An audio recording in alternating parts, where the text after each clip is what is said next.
तो हम यहाँ बात कर रहे हैं एमनियोसिंथेसिस टर्म के बारे में। एमनियोसिंथेसिस का मतलब होता है किल ऑफ फीमेल फ्यूटिसाइड, यानी माँ के गर्भ में ही फीमेल फ्यूटिसाइड को मार देना, यानी बच्चे को मार देना जो लड़की हो। तो इसका डिटर्मिनेशन हो जाता है 6 मंथ ऑफ डिलीवरी के दौरान, जब एमआरआई मशीन लगाकर चेकअप किया जाता है। तो उस दौरान मदर्स ओम्ब में पल रहे बच्चे के सेक्स को डिटरमाइन किया जा सकता है कि वो बच्चा गर्ल है या बॉय है। अगर गर्ल होती है तो मार दिया जाता है। इसी प्रोसेस को एमनियोसिंथेसिस प्रोसेस कहते हैं। तो इसके बारे में थोड़ा डिटेल नॉलेज हम लोग ले लें। It is a foetal sex determination test, यानी एक ऐसा जांच का तरीका जिसमें ये जानकारी हो सके what is sex of infant which is growing in the mother's womb. माँ के गर्भ में पल रहे बच्चे का सेक्स क्या है, मेल है या फीमेल है। इसके जानकारी के लिए एमनियोसिंथेसिस टेस्ट कराया जाता है। It is based on chromosomal pattern in the amniotic fluid surrounding the developing embryo. This is related to kill female foeticide. ये मदर का प्लेसेंटा है। मैंने बताया था ये सब यूटेरस वाल है, यूटेरस वाल है, ऊपर का नीचे का यूटेरस वाल है। यहाँ अम्बिलिकल कोड से, ये अम्बिलिकल कोड है, अम्बिलिकल कोड, इस अम्बिलिकल कोड से एक स्ट्रक्चर जुड़ा हुआ रहता है जिसको बोलते हैं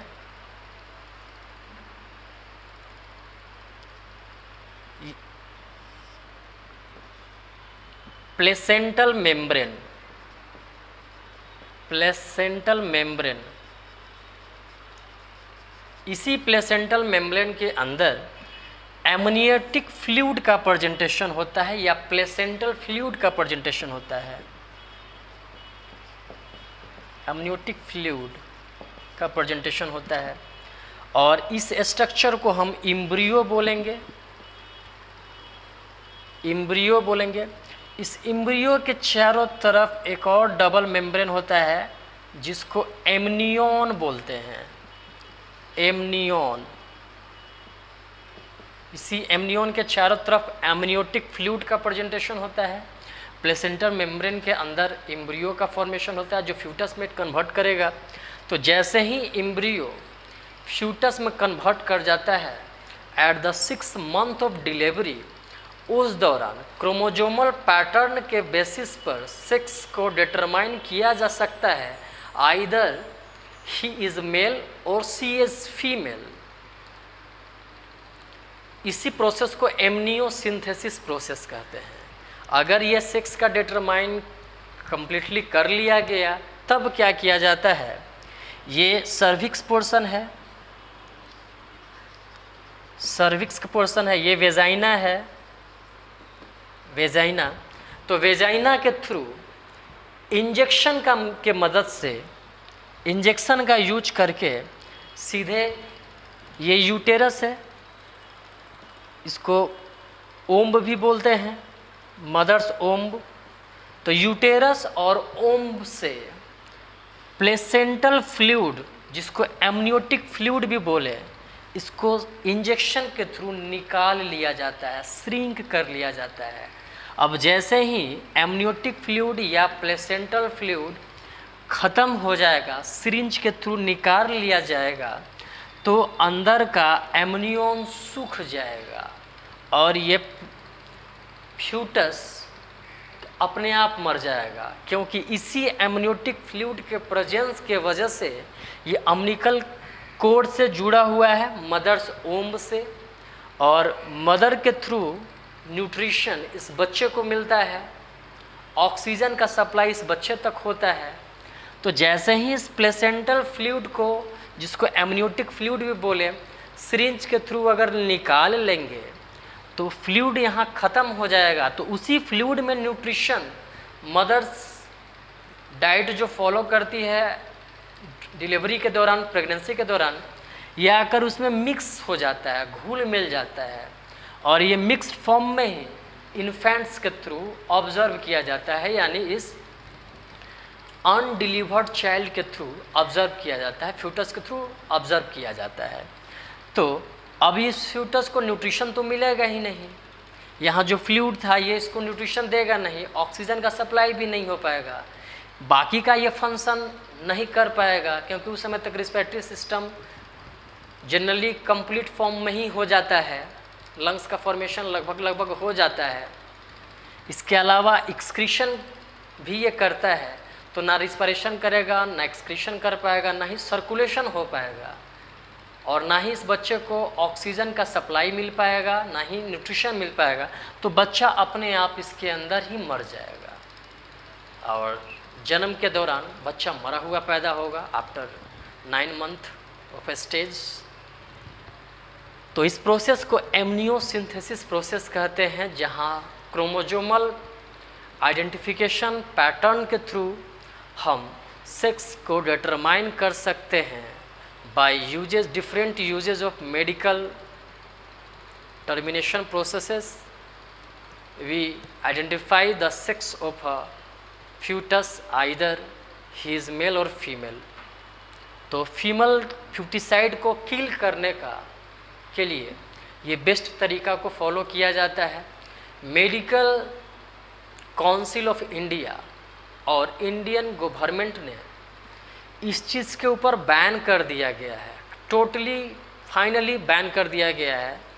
कोई टेस्ट, कोई डॉक्टर, कोई हॉस्पिटल नहीं कर सकता एमनियोसिंथेसिस से रिलेटेड, लेकिन फिर भी प्राइवेट हॉस्पिटल पैसा कमाने के चक्कर में इस तरह का टेस्ट करता है, और पेरेंट्स जो हत्यारे किस्म के होते हैं इस तरह का टेस्ट कराने के लिए जागरूक रहते हैं, उत्सुक रहते हैं, ताकि ये पता चल सके लड़की है तो सर पे बोझ बन जाएगी, लड़का है तो हमारे घर का साम्राज्य बना स्थापित करेगा, लगता है कोई राजा महाराजा का वो परिवार है। तो इस तरह का सोच, इस तरह का मानसिकता हमारे दिलो दिमाग से जब तक ख़त्म नहीं होगी ना, तब तक एमनियोसिंथेसिस टेस्ट चलता रहेगा। छिप छिप कर डॉक्टर पैसा कमाने के लिए करते रहेंगे, और लोग भी इस तरह का टेस्ट करवाने के लिए जागरूक रहेंगे, अपने बच्चे को मारने के लिए तैयार रहेंगे। तो इस तरह के टेस्ट के ऊपर कंट्रोल कर लिया गया है। फिर भी बहुत जगह इस तरह का टेस्ट होते हैं जिससे फीमेल फ्यूटिसाइड को किल कर दिया जाता है।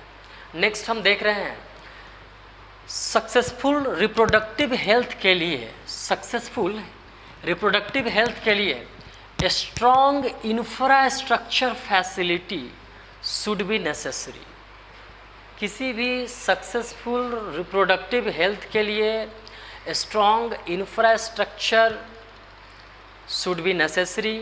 इसका मतलब ये कि किसी हॉस्पिटल में भी है, सपोज डैट हम प्रेग्नेंट वुमेन को लेकर जा रहे हैं, तो वहाँ एक सही व्यवस्था होना चाहिए ताकि प्रेग्नेंट वुमेन को किसी भी तरह का कोई दिक्कत ना हो। तो बेस्ट इंफ्रास्ट्रक्चर होना चाहिए, घर में भी इस तरह का सुविधा होना चाहिए। इसके अलावा प्रोफेशनल एक्सपर्ट, यानी जो डॉक्टर या नर्स हो वो इस फील्ड में प्रोफेशनली एक्सपर्ट होनी चाहिए, ताकि किसी भी तरह का दिक्कत उनके माध्यम से प्रेग्नेंट वुमेन को ना हो और डिलीवर्ड बॉय और गर्ल्स को ना हो। एंड मैटरनल सपोर्ट, वहाँ थोड़ा सा माँ का भी सपोर्ट चाहिए, फैमिली के तरफ से भी सपोर्ट चाहिए, ताकि इस तरह का व्यवस्था को बनाए रखें और सक्सेसफुल रिप्रोडक्टिव हेल्थ को मेंटेन किया जा सके। This is essential for caring about reproductive related problems like pregnancy, delivery, abortions, contraceptions, menstrual problems, infertility and about sexual transmitted diseases। तो तो यहाँ पे और भी ज़रूरी है क्या क्या केयर किया जा सकता है इस दौरान। इंफ्रास्ट्रक्चर को मजबूत बनाए रखना, फिर से प्रोफेशनल एक्सपर्ट और मैटरनल सपोर्ट के अलावा और भी कुछ इम्पॉर्टेंट है। जैसे यहाँ पे रिप्रोडक्टिव रिलेटेड प्रॉब्लम्स के बारे में सही जानकारी होना चाहिए, यानी प्रेगनेंसी का सही नॉलेज होना चाहिए प्रेग्नेंट मदर को, उस नर्स को, वहाँ के लोगों को। डिलीवरी के दौरान जो भी सिचुएशंस होता है उस सिचुएशंस के बारे में सही नॉलेज होना चाहिए। तो प्रेगनेंसी डिलीवरी का नॉलेज होना चाहिए, एबॉर्शंस का नॉलेज होना चाहिए। एबॉर्शंस बोलते हैं बच्चा गिराना, यानी एक बॉयज़ और गर्ल्स के बीच में अगर सेक्सुअल रिलेशन, फिजिकली रिलेशन बनता है, उस दौरान ज़्यादातर इस तरह का सीन क्रिएट होता है हॉस्पिटल में या मेडिकल स्टोर से लोग दवा लेकर इस्तेमाल करते हैं एबॉर्शन के लिए, ताकि गर्भ भी ना ठहरे, बच्चा भी डेथ कर जाए और आगे रिलेशन भी बनता जाए। तो इस तरह का सिचुएशन तब होता है जब दोनों अनमैरिज होते हैं। तो अनमैरिज वाले अवस्था में एबॉर्शंस कराया जाता है, या जब 2 या 2 से ज़्यादा बच्चे हो जाते हैं किसी फैमिली में, किसी पेरेंट्स के, तो वहाँ भी एबॉर्शन कराया जाता है। तो एक तरह का बच्चा गिराना एबॉर्शंस का मतलब होता है। फिर contraceptions, what contraceptions should be used at the time of physical relations और सेक्सुअल रिलेशन के दौरान किस तरह का कॉन्ट्रासेप्शंस का यूज करना चाहिए, इसके बारे में सही नॉलेज होना चाहिए। बाज़ार में मेडिकल ओरल पिल्स के रूप में भी, केमिकल्स के रूप में भी, इसके अलावा कॉन्डम्स, फीमेल के लिए सहेली और भी बहुत सारे गर्भ निरोधक दवाएं बाज़ार में उपलब्ध हैं। उसका सही नॉलेज होना चाहिए, सही जानकारी होना चाहिए। फिर मेंस्ट्रुअल प्रॉब्लम के दौरान क्या क्या प्रॉब्लम्स क्रिएट करता है और किस तरह से उस प्रॉब्लम को हैंडल करना है। ये मेंस्ट्रुअल प्रॉब्लम के वजह से कितने महिलाएं, कितने लड़कियां घबरा जाती हैं, पहली बार खून देखकर कितनी लड़कियां घबरा जाती है। तो इसके बारे में सही नॉलेज उनको according to age, what this menstrual problem created in her body should be given as a knowledge to the girls. फिर इनफर्टिलिटी के बारे में, इनफर्टिलिटी बोलते हैं बांझपन को, यानी किसी महिला का बच्चा ना हो रहा हो, किसी मेल में स्पर्म का कमी हो, किसी फीमेल में हेल्दी फर्टाइल एग का कमी हो, या किसी भी तरह का इंसिडेंटल प्रॉब्लम की वजह से इनफर्टिलिटी कॉज कर रहा है, तो इसके बारे में सही नॉलेज उनको देना कि इनफर्टिलिटी को दूर किया जा सकता है different types of medical processes को फॉलो करके। हम आगे बताएंगे इसके बारे में, जैसे test tube baby is the best example to avoid infertility.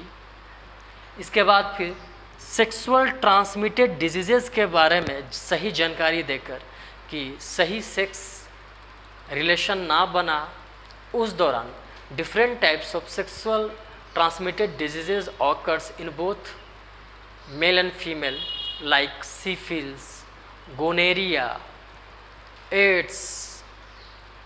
These are different types of diseases which occurs in both male and female. तो इसके बारे में सही नॉलेज देना, ये समाज को जागरूक करना का एक मुख्य उद्देश्य होता है। फैमिली प्लानिंग का एक मेन मोटिव है। सहेली नाम का कॉन्ट्रासेप्शन डिवाइस है जो फीमेल के लिए आता है, CDRI। CDRI को बोलते हैं, ये ड्रग्स रिसर्च इंस्टीट्यूट है, centre for drugs research institute है जो लखनऊ में है। तो Saheli was first contraceptive device that was launched by central drug research institute Lucknow for female as a contraceptive oral pills, दवा के रूप में सहेली नाम का कॉन्ट्रासेप्टिव डिवाइस, जिसको ओरल पिल्स बोल सकते हैं, का फर्स्ट टाइम लखनऊ में स्थित centre for development and research institute ने पहली बार इसे तैयार किया था और लोगों को इसके बारे में जागरूक करने का काम भी किया था, टीवी के माध्यम से, सोशल मीडिया के माध्यम से, प्रिंट मीडिया के माध्यम से, ताकि लोग ज़्यादा से ज़्यादा इसके बारे में जानें। और हर सरकारी हॉस्पिटल में सहेली अवेलेबल रहता है, जहाँ फीमेल्स को ओरल पिल्स के रूप में ये कॉन्ट्रासेप्टिव डिवाइस दिया जाता है बर्थ को कंट्रोल करने के लिए।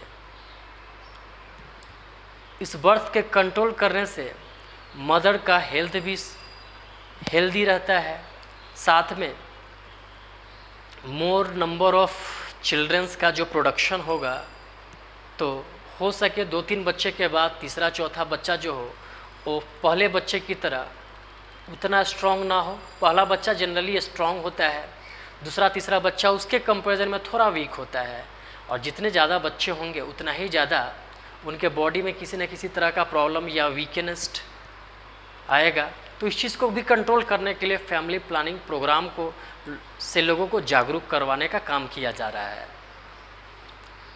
इसके अलावा better awareness about sex related matters, सही जानकारी सेक्स रिलेटेड सही ज्ञान लोगों को देना चाहिए।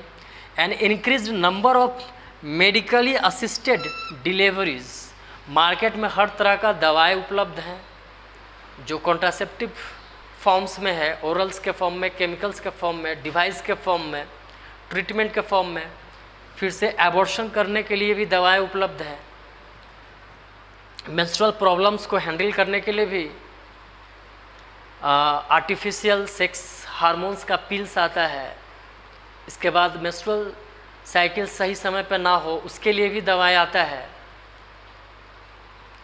फिर स्टे फ्री एक ऐसा गार्ड्स के रूप में इस्तेमाल किया जाता है जिससे ब्लीडिंग के ऊपर कंट्रोल किया जा सके।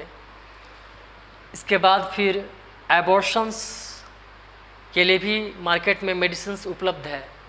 इनफर्टिलिटी को भी दूर करने के लिए मेडिसिन्स और मेडिकल ट्रीटमेंट का प्रेजेंटेशन है। तो better awareness about sex related matters से लोगों को जागरूक करवाना होगा। Increased number of medically assisted deliveries, जो सुविधाएं हर जगह उपलब्ध है उसके बारे में लोगों को बताना होगा।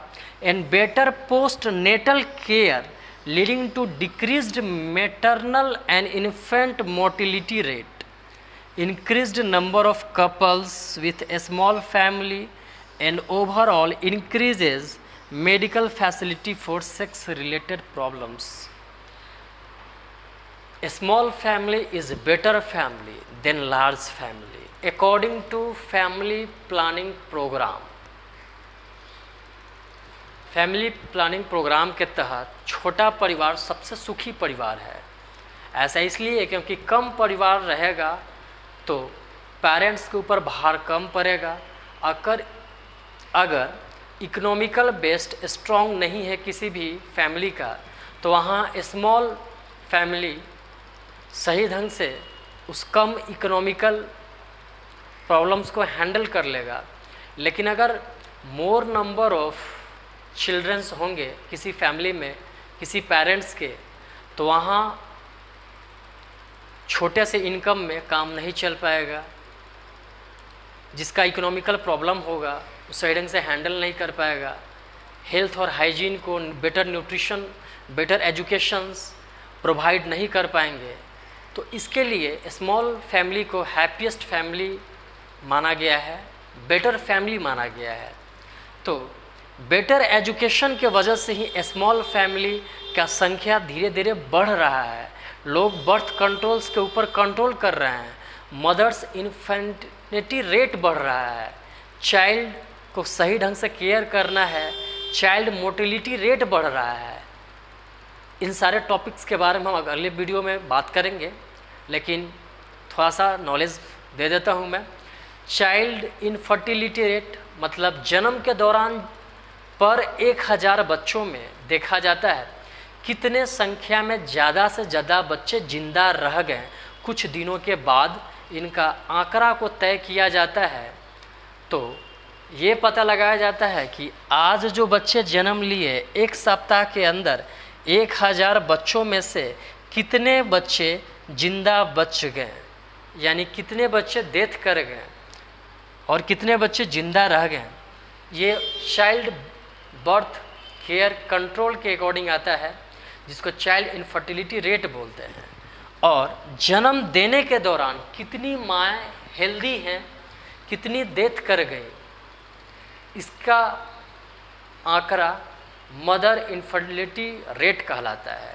तो अगले वीडियो में हम इसी टॉपिक के बारे में जानेंगे, growth controls and different types of birth control से रिलेटेड टर्म्स एंड टेक्नोलॉजीज़ के बारे में।